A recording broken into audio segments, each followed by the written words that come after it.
Ya, bismillahirrahmanirrahim. Assalamualaikum warahmatullahi wabarakatuh. Alhamdulillahirrahmanirrahim. Masih berjumpa kembali dengan saya Oki Irawan. Semoga teman-teman semua selalu dalam keadaan sehat, walafiat, dan juga selalu dalam perlindungan Allah Subhanahu wa Ta'ala. Eh, Pada kesempatan kali ini kita akan belajar mengenai apa itu kewirausahaan dan studi kelayakan bisnis. Nah, materi ini nanti berkaitan dengan tugas yang akan kalian lakukan. Di mana teman-teman semua itu akan membangun proposal bisnis, ya, proposal bisnis. Kemudian nanti kita akan lombakan, kita akan lombakan dan mereka yang menjalankan nanti ya ada total hadiah 6 juta rupiah nanti insya Allah yang akan diberikan kepada teman-teman dan juga ada pembiayaan juga pendampingan yang akan diberikan oleh fakultas. Langsung saja kita lanjut. Apa sih itu kewirausahaan ya? Nah, sini ya saya petik eh, satu ayat, dua ayat ya,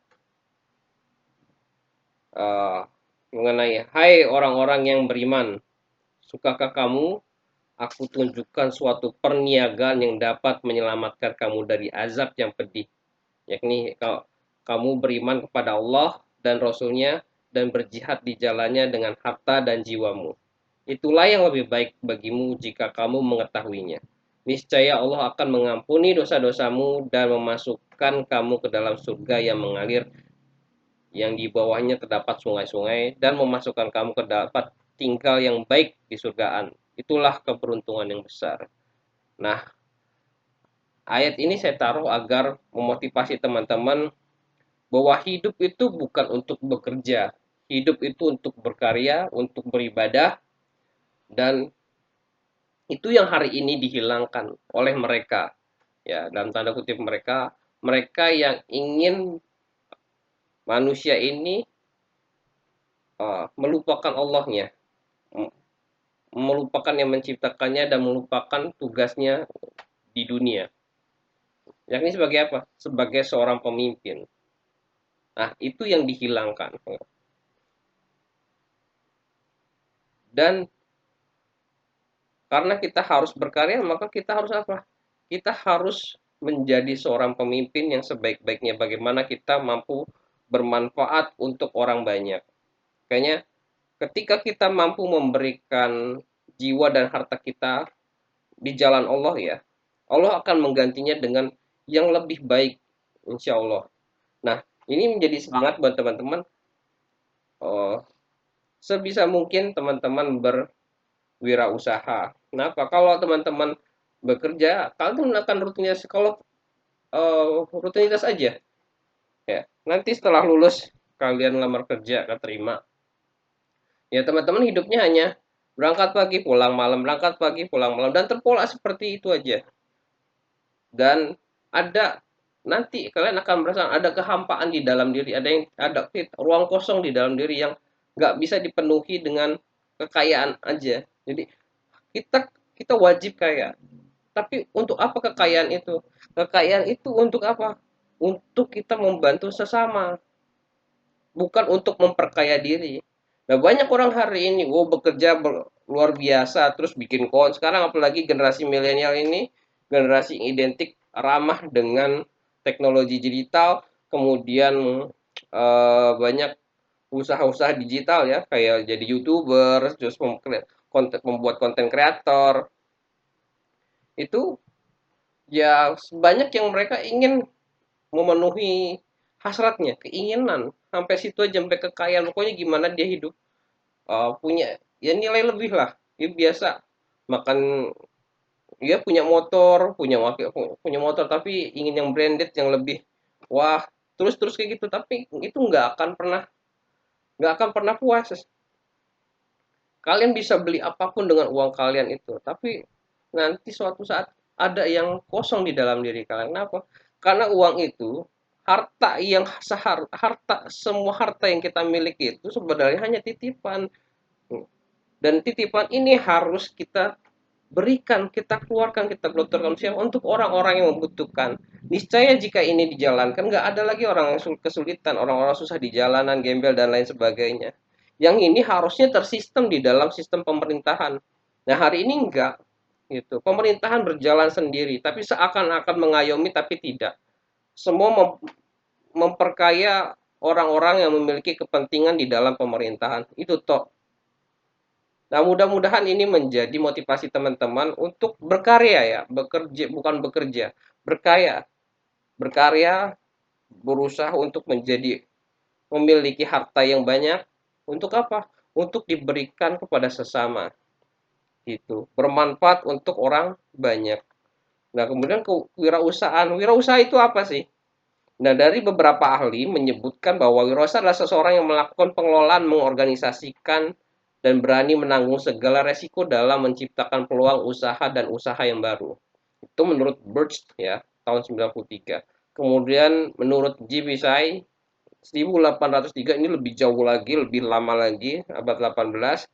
Wirausaha adalah pengusaha yang mampu mengelola sumber-sumber daya yang dimiliki secara ekonomis efektif dan efisien dan tingkat produktivitas yang rendah menjadi tinggi. Dan menurut saya bahwa wirausaha itu adalah cara kita berjuang untuk apa? Mandiri, ya. Mandiri agar apa? Agar kita memiliki kehormatan, ya. Jadi kemandirian. Jadi wirausaha adalah uh, kita secara mandiri mampu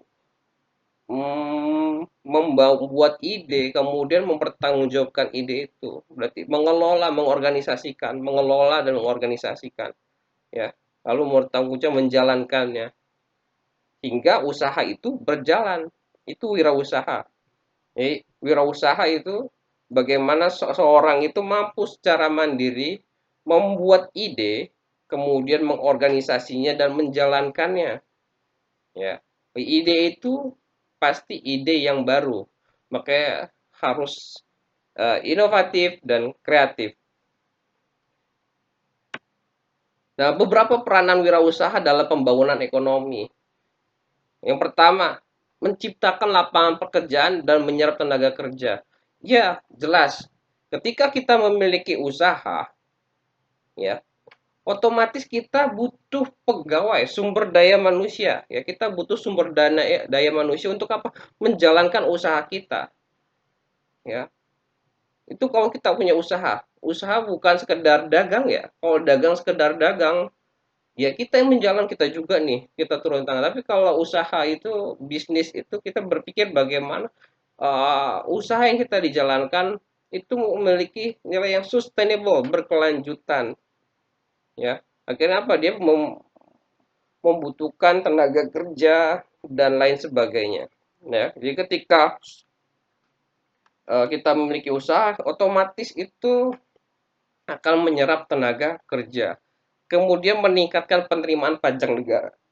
Nah, ketika kita menjalankan sebuah usaha itu pasti tuh kalau sudah besar tuh eh, ada pajak-pajak yang harus kita bayarkan. Nah, kita harus kita yang pertama kita harus punya legalitas kan. Ketika kita punya legalitas berarti kita punya namanya NPWP ya. Kemudian kalau udah punya NPWP kita pasti harus bayar pajak. Apalagi kalau kalau usaha kita sudah establis ya. Biasanya dikenakan PPN 10% ya kayak Alfamart segala macam usaha-usaha itu pasti dikenakan PPN 10%.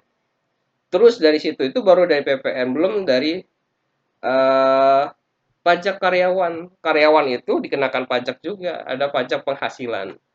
Jadi itu akan mendorong pertumbuhan ekonomi negara ketika kita punya usaha. Terus mendorong yang ketiga, mendorong inovasi dan kemandirian masyarakat. Ya jelas, orang yang bertekad untuk wirausaha itu harus inovatif dan kreatif. Nggak mungkin orang yang berwirausaha itu nggak inovatif. Kenapa? Karena dia harus bersaing dengan orang-orang yang mungkin dagangannya serupa. Kayak ayam geprek itu di mana-mana. Bagaimana ayam geprek itu menjadi kekhususan kita sendiri, ya, punya nilai sendiri yang dia nempel sama sama diri kita, sama usaha kita. Ayam geprek tuh banyak. Ayam geprek itu kayak ayam geprek Bensu dengan ayam geprek Ruben Onsu itu beda. Mau nggak mau dia harus berinovasi. Apa yang membedakannya? Dan masyarakat itu nggak menggantungkan diri kepada pemerintah. Ya ketika dia membangun usaha itu dia nggak bergantung lagi dengan pemerintah. Yang ada dia membantu pemerintah. Kemudian yang keempat, menjadi indikator keunggulan dan daya saing suatu negara. Jelas, ketika banyak masyarakat yang memiliki usaha, ya berwirausaha, otomatis ya tadi tuh poin satu 2 3 itu menyangkut semua itu. Akhirnya apa? Terjadilah pertumbuhan ekonomi. Sehingga apa? Naik pertumbuhan ekonomi itu naik. Kita punya daya saing di antar negara. Nah, kemudian ada daya cipta pembaruan dan menciptakan produk. Jelas, ya. Seorang wirausahawan itu harus memiliki kemampuan untuk melahirkan ide-ide baru, ya. Agar apa? Agar orang-orang itu bisa eh, sustainable usahanya. Kalau enggak bangkrut. Nah, di sini saya taruh ayat sesungguhnya dalam penciptaan langit dan bumi dan silih bergantinya malam dan siang terdapat tanda-tanda bagi orang-orang yang berakal. Nah, kemudian orang-orang yang mengingat Allah sambil berdiri atau duduk atau dalam keadaan berbaring dan mereka memikirkan tentang penciptaan langit dan bumi, saya berkata, "Ya Tuhan kami, tiadalah Engkau menciptakan ini dengan sia-sia, Maha Suci Engkau akan peliharalah kami dari siksa neraka." Artinya apa? Kita sudah diberikan itu semua, diciptakannya siang dan malam, ya, itu untuk citra siang dan malam dan bumi beserta isinya itu untuk kita berpikir apa yang harus kita lakukan terhadap bumi yang Allah ciptakan. Ya. Artinya apa? Kita harus berinovasi dan ide dan itu harus sesuai dengan sunatullah. Nah, sayangnya hari ini ketika orang ya kita menggunakan ilmu-ilmu yang diterapkan oleh Barat, orang Barat itu nggak bertuhan, sehingga apa apa yang dibangunnya itu akan menegasikan Tuhan di dalam kehidupan kita. Dan ini yang kita jalani hari-hari ini, ya. Sehingga apa? Ketika kita disuruh kerja, ya suruh sekolah yang tinggi, biar apa? Biar kamu sukses, gitu. Biar kamu sukses, biar kamu kaya, enggak kayak ayah, kayak gitu. Padahal apa? Bukan itu. Bagaimana kita ciptakan di dunia, itu mampu memelihara dunia secara seimbang dan itu ada ilmunya. Bukan hanya untuk oh kamu ketika selesai kuliah, kamu kerja, ya udah berangkat pagi pulang malam, berangkat pagi pulang malam, nggak ada yang kamu eh, yang kalian berikan kepada dunia itu nggak ada. Hanya sebatas itu. Ya kita menjalani rutinitas untuk sekedar memenuhi kebutuhan kita dan nafsu kita. Nah, itu yang yang mereka hilangkan bahwa masyarakat eh, manusia hari ini itu kehilangan Tuhan di dalam dirinya. Kenapa? Karena itu dibuat dia saat tidak mengenali dirinya, tidak mengenali perannya di dunia. Nah, sebaik-baik manusia adalah orang-orang yang mengenal dirinya sendiri. Ya, ketika kita kenal diri kita, kita kenal Allah. Dan kita tahu apa yang akan kita lakukan dan apa yang harus kita perbuat di dunia ini. Nah, tadi kreativitas itu kemampuan untuk mengembangkan ide dan cara-cara baru dalam memecahkan masalah sehingga terciptanya satu peluang. Contohlah pisang, ya. Pisang ini itu pengolahannya banyak. Ada pisang rebus, ada pisang apa tuh? Nugget pisang, ada pisang crispy, ya. Itu value yang ditanamkan, apa value yang diberikan kepada pisang-pisang itu sehingga tercipta peluang di masyarakat. Oh, dengan rasa yang beragam-ragam itu, oh, masyarakat tertarik. Makanya ketika kita membangun suatu usaha, itu harus kita lihat bagaimana produk ini diterima oleh masyarakat. Ya, kita ciptakan peluang di situ. Kita buat ide bisnis baru, bagaimana produk kita, pisang itu kan diterima oleh masyarakat, tapi bagaimana dia memiliki nilai yang berbeda, itu yang harus kita ciptakan. Sehingga apa? Membuat pasar baru. Ya, ini beberapa faktor kegagalan dalam berwirausaha. Satu, nggak kompeten dalam manajerial, nggak bisa mengelola, terus kurangnya pengalaman. Nah, pengalaman ini pengalaman memimpin, mengorganisir, ya, itu banyak. Kemudian tidak dapat mengendalikan keuangan. Nah, ini faktor utamanya. Tadi tidak dapat mengendalikan keuangan. Banyak dari usaha-usaha kecil menengah itu yang bangkrut. Salah satunya adalah ketidakmampuan untuk mengendalikan keuangan. Nah, antara keuangan pribadi dengan keuangan usaha itu tercampur sehingga apa? Kita nggak tahu bagaimana mengatur untung rugi dan banyak yang dari usaha itu terpakai. Akhirnya apa? Bangkrut, kolaps. Nah, kemudian kegagalan dalam perencanaan. Kegagalan dalam perencanaan ini biasanya kita nggak memahami apa yang kita bangun. Apa sih mau kita jalankan? Itu kita nggak paham secara detail dan kita nggak kadang mereka tidak melakukan risetnya. Nah, dan beberapa ini lagi ada lokasi usaha kurang memadai. Nah, lokasi itu juga menjadi salah satu penyebab kesuksesan kita, ya. Kalian bisa lihat di mana ada perempatan di situ ada nasi Padang. Itulah hebatnya orang Padang. Gimana mereka mampu mengambil kesempatan, mempeluang di situ. Kenapa di perempatan? Karena di perempatan itu banyak yang lewat. Kalau kalian naruh usaha kalian di gang yang buntu, itu siapa yang mau lihat? Ya, itu siapa yang mau lihat? Nah, lokasi itu menjadi tempat salah satu faktor kesuksesan kita. Jadi cari lokasi yang strategis, ya. Tapi dengan digital sistem hari ini, kita juga nggak perlu lagi. Ini menjadi sedikit berkurang ya. Kenapa? Digital sistem ini mampu membuat pasar baru, ya. Kayak Grab. Banyak orang-orang yang jual makanan itu yang di kampung-kampung, tapi dia ada di aplikasi ketika enak, ya sekali beli itu enak, wah itu ramai. Nggak perlu lagi sekarang tempatnya strategis itu mulai berkurang. Yang utama adalah mampu memainkan digital system. Itu hari ini karena kita sudah masuk dunia digital, kita mampu memanfaatkan teknologi dalam uh, membangun usaha kita. Nah, tadi kurangnya pengawasan, terus kurangnya pengawasan peralatan kita nggak paham nih di dalam mengelola peralatan yang kita gunakan. Sehingga apa? Kadang ada yang rusak, terus kita nggak tahu benerinnya ketika benerin ternyata harganya lebih mahal. Akhirnya apa? Banyak biaya yang dikeluarkan. Seperti itu. Kemudian tidak sungguh-sungguh dalam membangun usaha. Nah, ini ketika jalan usaha ada sedikit masalah, dia lemah. Oh langsung gimana gitu. Baru satu masalah dia udah lemah karena tidak ada yang sungguh-sungguh, tidak ada kesungguhan di dalam dirinya. Kalau dia benar sungguh-sungguh, itu mau jatuh bangun itu biasa dan tidak ada seorang pengusaha satupun yang tidak pernah mengalami jatuh bangun. Kemudian yang terakhir tidak menguasai konsep usaha. Nah, ini konsep usaha ini ya harus kalian pahami. Ini usaha kalian mau dibawa kemana sih?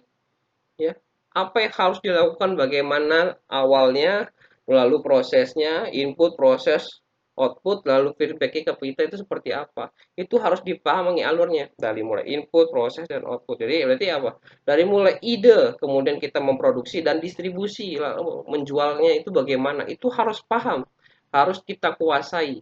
Dan itu semua butuh yang namanya nanti kita pelajari itu ada eh, analisis ya. Ini ada studi kelayakan bisnis. Dan ini salah satu nih salah satu pengusaha muda lah ya. Ini baru nih, baru-baru. Kalau zaman-zaman bahula itu banyak ada Bu Susi, salah satu menteri yang dia dengan gigih juga ya. Dia dia hanya lulusan SMP terus usaha akhirnya jadi ya Kita tahu sendiri bahwa kekayaannya ya salah satu yang terbanyak di Indonesia. Kemudian ada Bob Sadino. Bob Sadino juga mulai dari pedagang kecil, pedagang telur, sampai akhirnya almarhum memiliki kekayaan yang luar biasa. Dan ini Ali Muharram. Ali Muharram ini tadinya office boy. Nah, tapi ketika dia berhenti dari office boy, lalu bekerja sama dengan teman-temannya membuat namanya usaha makaroni ngehe ini. Lalu sekarang, wah luar biasa dengan kegigihannya. Sekarang dia omsetnya luar biasa dan punya cabang-cabang di Indonesia. Dan yang terakhir, kamu, ya, kamu dengan tekad dan doa dapat menjadi orang yang bermanfaat bagi masyarakat, bangsa dan negara, akan bisa juga seperti mereka. Nah, kemudian kita pelajari namanya studi kelayakan bisnis. Dalam materi ini kita akan bahas bagaimana membangun sebuah bisnis, bagaimana tahapan yang harus dilalui dan aspek-aspek apa saja yang harus kita teliti. Yang, nah, maksudnya apa nih? Studi kelayakan bisnis itu suatu kegiatan yang dilakukan untuk menentukan apakah suatu bisnis itu layak dijalankan atau tidak. Ya, kegiatan ini meliputi identifikasi masalah, peluang, menentukan tujuan, menggambarkan bagaimana situasi bisnis, dan menilai berbagai manfaat yang dihasilkan. Jadi, ketika kita bangun usaha tuh nggak asal bangun usaha, kita buat tetap ya praktek. Pokoknya yang utama adalah prakteknya. Jadi, nggak dan kita nggak sembarang buat usaha. Mau jual donat, ikut yang orang lain jual donat. Tetapi kita nggak riset gimana di situ ada saingan kita juga, yang harga donatnya juga sama, terus rasanya juga sama. Akhirnya apa? Ya sekedar dagang aja. Tapi kalau kita mau berbisnis, kita harus tahu apa yang harus kita tanamkan, nilai apa yang harus kita tanamkan di dalam sebuah produk. Akhirnya membuat produk itu berbeda dengan yang lainnya. Sehingga orang itu memiliki rasa ketertarikan. Yang ketertarikan ya dari situlah kita mulai kemas, kita bisa bangun marketnya, kita bangun manajerialnya. Kalau itu dibangun, usaha itu akan besar. Jadi kita harus memanage berbisnis. Oh, bisnis itu bukan berdagang ya. Kalau berdagang itu hanya untuk kebutuhan sehari-hari. Tapi kalau berbisnis, bagaimana kamu harus membangun bisnis itu menjadi sebuah role model ya, yang itu sustainable, berkelanjutan. Enggak cuma untuk kehidupan sehari-hari, itu bisnis. Nah, tujuannya apa? Untuk mengukur apakah sebuah bisnis berpeluang memiliki kelanjutan atau terhenti pada titik waktu tertentu. Berhenti pada titik waktu tertentu. Ya, itu poinnya. Agar apa? Usaha yang kalian jalankan itu memiliki kelangsungan, ya, kelanjutan, sustainable. Kalau nggak sustainable, buat apa kalian bangun usaha? Jadi harus sustainable. Sebuah bisnis itu harus sustainable. Itu syaratnya. Dan manfaat dari studi kelayakan bisnis itu memperkecil resiko kerugian. Ya, ya jelas. Ketika kita teliti,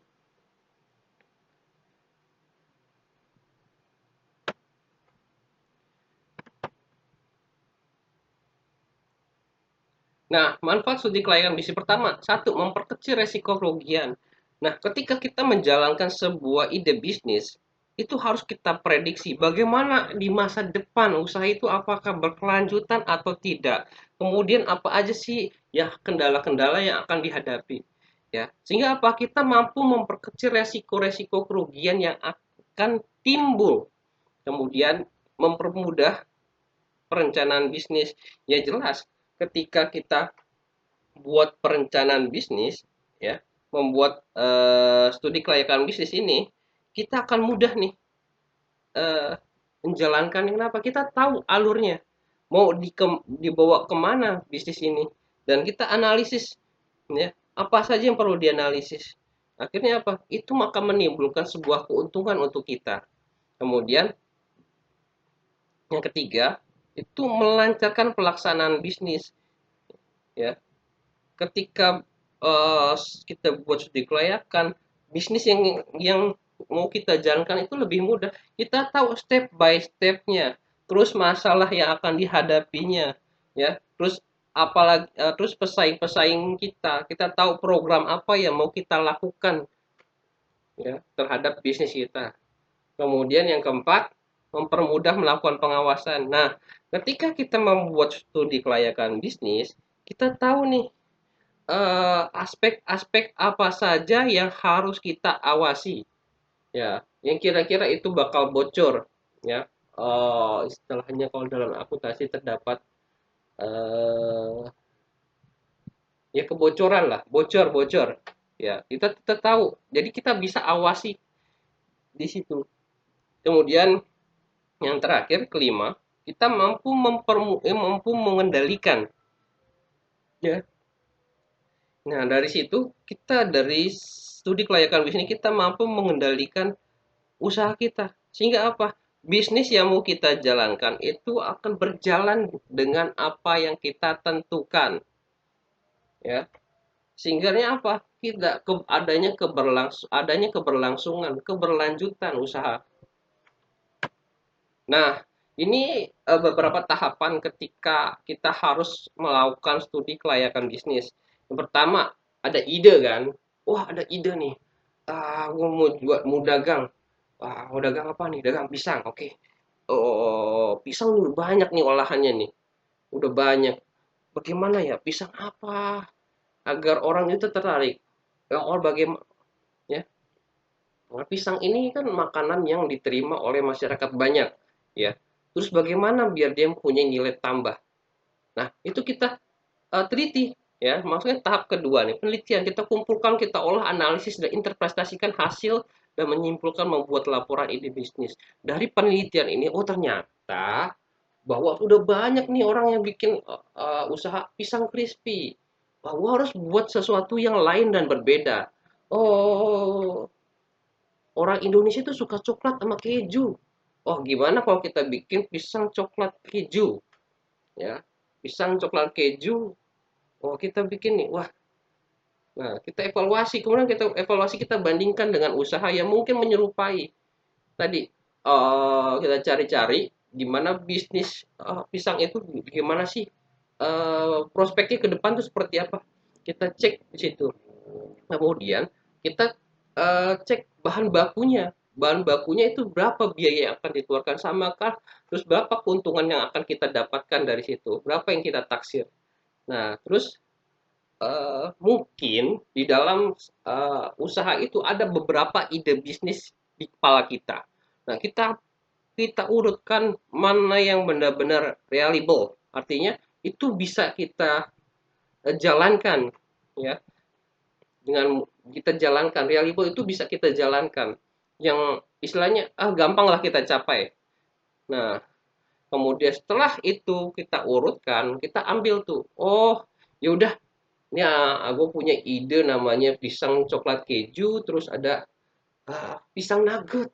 Wah, di pisang nugget. Bagaimana pisang itu ditambah dibuat crispy, terus ditambah coklat dan keju. Wah, ini ini udah masuk unsur semua ide kita. Akhirnya apa? Setelah buat itu, kita pilih salah satu. Itu pisang nugget. Nah, akhirnya apa? Setelah itu kita buat rencana pelaksananya. Apa yang harus kita lakukan? Step by stepnya, langkah-langkah apa yang harus kita siapkan. Yang pertama pasti apa? Ada sumber dana, modal. Kemudian sumber daya apa yang harus kita siapkan.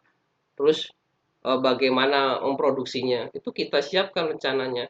Kemudian pelaksana. Nah, pelaksana itu melaksanakan operasional sesuai apa yang telah kita rencanakan.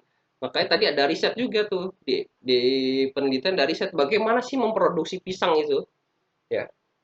Bagaimana cara mengolahnya hingga dia menjadi produk tadi pisang nugget. Nah, setelah itu kita laksanakan, kita evaluasi. Eh, Kira-kira bakal bocor di mana, mana yang biayanya akan membengkak, itu kita evaluasi. Dan kita cari nanti, oh misal, wah ini harga coklatnya mahal, harga krim coklatnya mahal. Ini kalau dengan harga krim coklat yang segini, kita ambil untungnya kecil ini. Gimana caranya agar kita bisa ambil untung lebih besar dan dapat krim coklat yang lebih murah, tapi dengan rasa yang sama. yang enak gitu, bahkan lebih enak. Oh, kita cari suppliernya. Itulah fungsi dari pelaksanaan operasional dan evaluasi. Nah, berikut juga ada beberapa aspek yang harus diteliti dalam studi kelayakan misi. Pertama, ya, ketika usaha kita besar nih, kalau usaha masih kecil-kecil mah eh, belum belum belum perlu nih aspek legalitas itu belum belum perlu. Tapi kalau kita ingin mengembangkan ya, ini jalan dulu. Yang penting usaha buat teman-teman nih. Kalau untuk mahasiswa, yang penting itu usaha dulu ya. Jelas tadi itu yang langkah-langkah tadi itu dijalankan itu dulu. Nah, kalau ini udah benar bisnis besar, kalian harus paham ini. Dan ini kan kalau ini kan aspek hukum dan legalitas. Kalian harus tahu nih aspek hukumnya ya, bukti legalitasnya. Menyangkut semua hal yang berhubungan dengan legalitas, ketentuan hukum dan mendirikan perusahaan. Tuh, udah mendirikan usaha. Berarti kalian tahu bentuk perusahaan apa yang harus kalian dirikan. Itu ketika misalkan, oh besar nih perusahaannya nih, bisa nugget ini nih. Oh gimana biar besar, gua harus bentuk apa nih? Oh bentuk CV, ya. Kemudian dari CV ini dibuat franchise. Oh, kita bisa jual tuh, kita bikin supplier tuh. Ya, nyuplai ke orang-orang yang mau beli label kita. Nah, itu salah satu aspek. Kemudian ada aspek ekonomi dan kebudayaan. Bagaimana di dalam aspek ekonomi kita, dampak apa sih ini ditimbulkan di masyarakat? Terus bagaimana dampak ekonominya bagi warga sekitar? Ternyata ekonomi bagi warga sekitar, kita bisa ngambil orang dari misalkan pegawai ya dari situ. Akhirnya apa? Eh, akhirnya kita mampu menyerap tenaga kerja warga setempat dari lingkungan setempat. Terus dampaknya budaya apa? Ya, kita mampu bersilaturahmi dengan warga setempat dan mereka merasakan produk yang baru. Ya, itu pisang nugget. Kemudian aspek pasar dan pemasaran. Ini poin penting juga, aspek pasar dan pemasaran. Bagaimana produk kita mampu diterima ya di masyarakat itu artinya apa? Potensi. Terus berapa banyak yang akan membeli, itu bisa kita taksir. Oh, kemudian uh, segmennya di mana sih?